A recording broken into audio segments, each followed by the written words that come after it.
தமிழ் சினிமால ரெண்டு பெரிய தலைகள் சூப்பர் ஸ்டார் ரஜினிகாந்த் சாரும் உலகநாயகன் கமல்ஹாசன் சாரும் ரெண்டு பேரும் சேர்ந்து ஒரு படம் நடிக்க போறாங்க. கடைசியா இவங்க 1979 ரிலீஸ் ஆன நினைத்தாலே இனிக்கும் படத்துல கடைசியா சேர்ந்து நடிச்சிருந்தாங்க.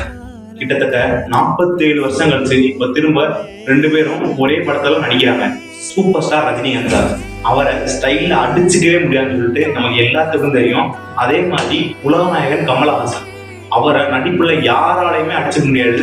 அவரை மாதிரி நடிக்கிறதுக்கு இனிமே ஆள் வர்றது ரொம்ப கஷ்டம். இப்போ ஸ்டைலும் நடிப்பும் சேர்ந்து ஒரே படமா ரிலீஸ் ஆகிறத நான் ரொம்ப எதிர்பார்க்கிறேன், ரொம்ப எக்ஸ்பெக்ட் பண்றேன். எனக்கு பர்சனலா இந்த ரெண்டு பேர்த்துல உலகநாயகன் கமல்ஹாசன் சாரை ரொம்ப பிடிக்கும்.